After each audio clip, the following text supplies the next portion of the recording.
These are some of the most serious charges that a DA's office can bring against anyone. The Reiner murders. Son Nick now faces first-degree murder charges in the deaths of his parents, Rob and Michelle. But will he face the death penalty? Also tonight, vanished. A fourth night on the run for the Brown University shooter. Will this newly released video help track him down?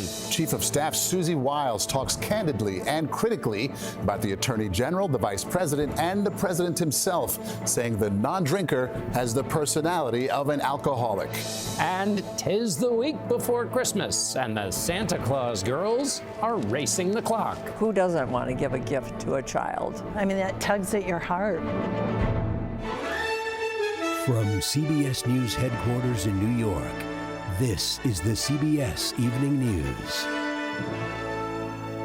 Good evening, I'm Maurice Dubois. I'm John Dickerson. Nick Reiner is behind bars tonight, and behind bars is where he might spend the rest of his life. The Los Angeles County District Attorney announced today that he is charging the 32-year-old son of Rob and Michelle Reiner with 2 counts of first-degree murder with special circumstances. The charge of first-degree murder means prosecutors think it was premeditated. And the special circumstances are that multiple people were killed and a deadly weapon, in this case a knife, was used. A special circumstances charge could mean a harsher sentence. But whether that will include the death penalty, the DA said he hasn't decided. Jonathan Vigliotti is in Los Angeles, where Nick Reiner is being held without bail. Jonathan? And John, police say tonight the attack took place inside the master bedroom. It is possible the Reiners were asleep at the time. As for the murder weapon, the knife, it is unclear at this hour if it's been recovered. Our office will be filing charges against Nick Reiner, 2 counts of first-degree murder. While authorities today revealed few details about how, when, and especially why Rob Reiner and his wife Michelle were attacked, one thing is clear: their son has been charged with murder. District Attorney Nathan Hochman. He personally used a dangerous and deadly weapon, that being a knife. These charges carry a maximum sentence of life in prison without the possibility of parole or the death penalty. CBS News has learned that on Saturday night, the Reiners attended a Christmas party at the home of comedian Conan O'Brien, and that Rob and Nick had a loud argument. It's still unknown when the alleged knife attack occurred and how long the couple had been dead before their bodies were discovered Sunday afternoon. Police say they located Nick 15 miles away from the Reiner home at a park near downtown Los Angeles. He was arrested, they say, without incident. Chief, how was Nick Reiner found, and was there any evidence on him indicating a crime, and did he say anything? He was found with good, solid police work. I won't go into talking about what was found or anything that could potentially taint the investigation. Rob Reiner's films showcase the human spirit, triumph, and challenges. He collaborated with his son on Being Charlie, a 2015 film about how a family struggles with addiction. It was intense, it was difficult at times, but it was also the most satisfying creative experience I've ever had. I think the bonding came not from the story itself, but from the fact that we were working on a movie together. And Nick Reiner could appear in court for arraignment as early as tomorrow. He is represented by Alan Jackson, a high-powered defense attorney who also represented Harvey Weinstein. Jonathan Vigliotti, thank you. The gunman in the Brown University shootings that left 2 students dead is still on the run tonight, though new video released today shows a person of interest casually walking away from the scene on Saturday. Investigators are asking the public's help identifying the man because so far they can't. Tom Hansen is in Providence, Rhode Island. 4 days into the manhunt, law enforcement officials in Providence are still unable to publicly identify a suspect, despite a $50,000 reward and pleas for help. They're hoping this new image of someone they're calling a person of interest, with a hat and his face mostly covered by a mask, captured hours before the shooting, will lead to a breakthrough in the case. Attorney General Peter Nerona. I'm confident that a member of the public is going to recognize this person, perhaps a family member. Some cases have broken this way after a period of days. We've seen even recently. And I'm confident we're going to get there as soon as possible. There are 1,200 surveillance cameras across Brown University's campus, but apparently none was in a position to provide helpful footage of the shooter. Brown University President Christina Paxson defended school security. Brown is deeply committed to the safety and security and well-being of our community. And I've been deeply saddened to see people questioning that. As students and local residents continued to pay tribute to those killed and injured, we learned 7 of the 9 wounded remain in the hospital. CBS News spoke with one of them, freshman Jacob Spears. He was shot coming out of a study session. First, I was confused, but then I realized what was happening. I ran. He got me in the back, but adrenaline did me good, and I was able to get up and run. Law enforcement officials have acknowledged the investigation was set back after FBI Director Kash Patel announced Sunday morning they had detained a person of interest, only to release the individual hours later. Expectations were raised, frankly, by the FBI Director. And when you say you have somebody in custody, that's sending a signal that it's the guy. And the Attorney General confirmed tonight that while there is video from inside the building where the shooting took place, which they have reviewed, the person of interest they are pursuing was not seen inside. Tom Hansen in Providence, thank you. We haven't heard much at all from Susie Wiles since President Trump's former campaign manager became his White House chief of staff nearly a year ago. But it turns out she's been talking a lot recently to a reporter for Vanity Fair. And what she told him had the White House doing damage control today. Ed O'Keefe is there for us tonight. Susie Wiles offered a stunning assessment of the central characters in the White House, starting with her boss, saying President Trump has an alcoholic's personality, a notable comment from the daughter of NFL and CBS Sports legend Pat Summerall, who famously struggled with alcoholism.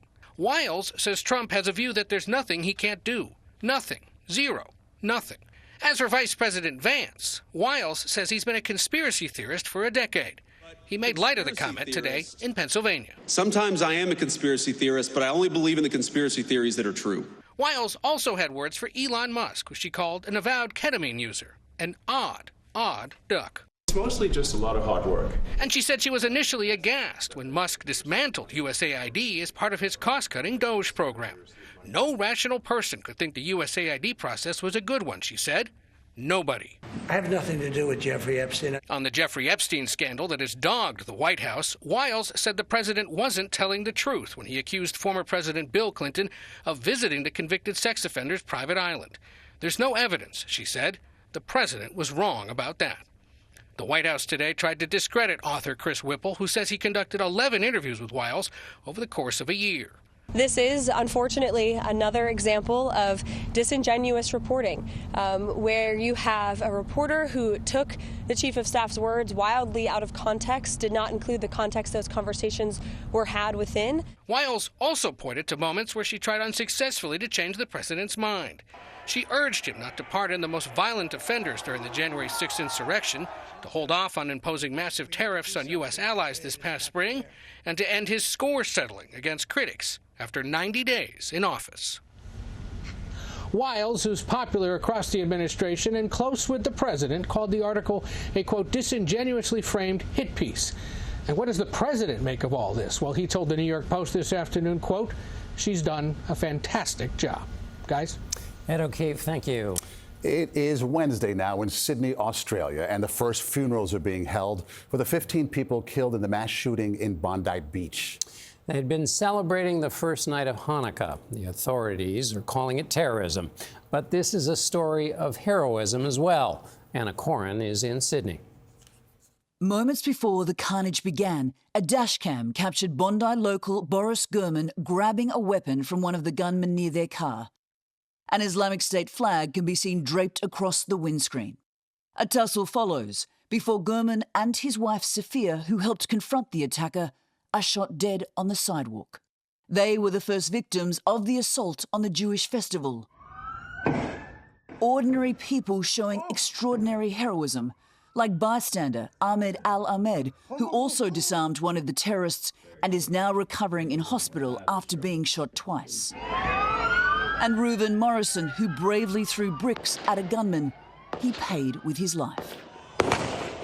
Authorities have revealed the attackers, a father and son, had just returned from the southern Philippines, where it's reported they underwent military-style training in an area known as a hotbed of terrorism. With Australia's worst mass shooting in almost 3 decades inspired by ISIS, serious questions are being raised as to whether authorities missed the warning signs. Malcolm Turnbull is a former Prime Minister of Australia. Are there holes in Australia's intelligence gathering? Well, look, I'm sure there are. There are holes in everybody's intelligence gathering. But, as you know, the terrorist only has to be right once. The security agencies have to be right every time. Now, the 24-year-old surviving gunman has come out of a coma. Police have 2 weeks under Australian terror laws before they need to press charges, but he could be facing 15 counts of murder. And as you say, the funerals start today, including for one of the rabbis. Thousands of people are expected to attend for a man they describe as a pillar of the community. Okay. Anna Corn in Bondi Beach, Australia. Thank you. The last jobs report of the year came out today and shows the economy created 64,000 jobs in November, 24,000 more than economists predicted. But the report also says 105,000 jobs disappeared in October, many of them held by federal workers before the Trump cutbacks. The November unemployment rate ticked up to 4.6%, the highest in more than 4 years. It is not just the state of the economy, but their personal finances as well that has a lot of Americans cutting back on their holiday spending this year. Elaine Quijano reports it's all about that word we keep hearing, affordability. Lori Peloso looks forward to giving gifts every Christmas. But for the New Jersey mom, this year is different.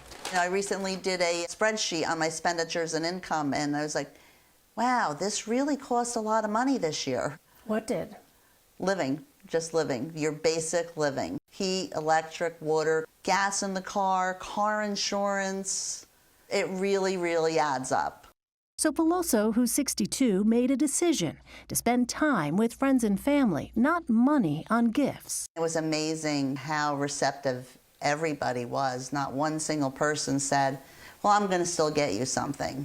Everybody was relieved. And it's not just Peloso tightening her belt. A recent survey found 42% of Americans plan to spend less this holiday season compared to last year. Of those, 49% are buying fewer gifts, 38% are choosing less expensive gifts, and 20% say they aren't buying any gifts at all. We found affordability top of mind for holiday shoppers. I'm planning to spend differently this year, maybe smarter. Everything is more expensive, so we don't even know if we're going to holiday shop, really. Peloso went from spending about $2,000 on these gifts last year to buying just one gift this year for her daughter.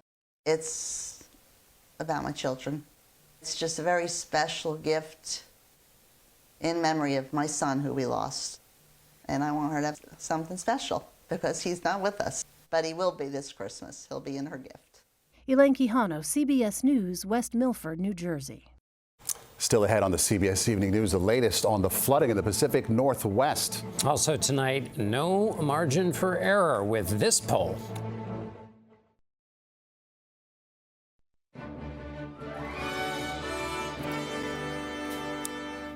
The first death was reported today in what has been a week of heavy rain and flooding in the Pacific Northwest. A man who was trapped underwater in his car. Carter Evans is in the town of Pacific, Washington tonight.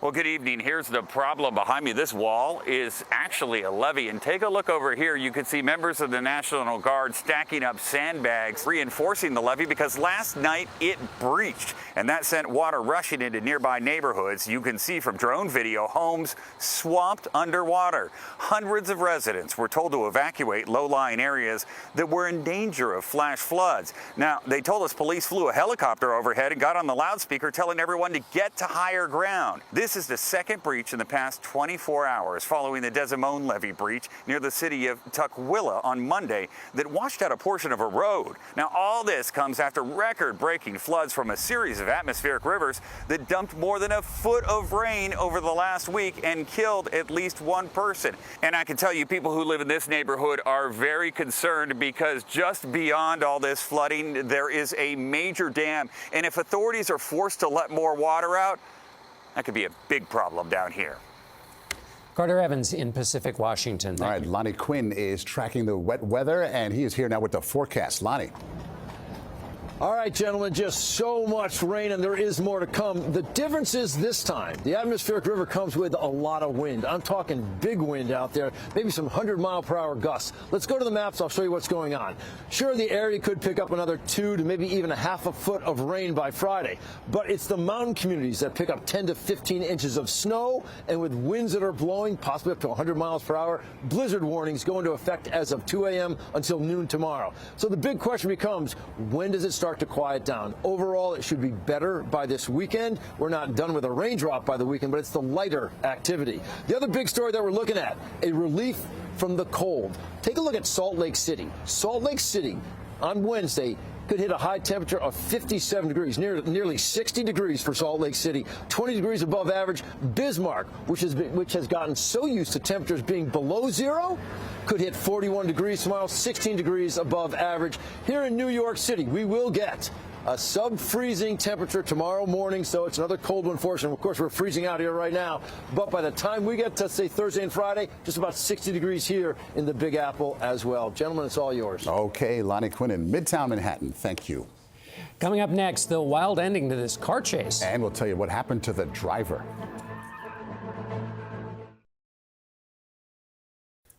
Defense Secretary Pete Hegseth said today he has no plans to release the unedited video of that controversial second strike on a suspected drug boat in the waters off Venezuela. And there apparently was another close call in the air when a private plane spotted a possible U.S. military jet after taking off from Aruba. We got that traffic. I don't know how we didn't get an RA for that, but they were really close. And you turned us into them. The FAA is warning major airlines to be careful when flying over Venezuela because of what it calls a worsening security situation. 4 people were injured today at a grocery store in Athens, Georgia, when a car crashed through a window. A witness said one worker at the Kroger was pinned between the car and the self-checkout kiosk.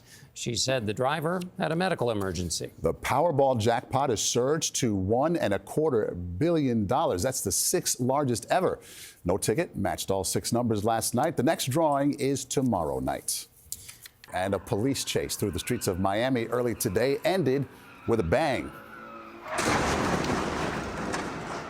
The driver of a stolen Ferrari lost control and crashed into a utility pole, causing major explosion. But the police say the driver had only a minor cut. That's the CBS Evening News. I'm John Dickerson. I'm Maurice Dubois. Have a good night. We'll see you back here tomorrow.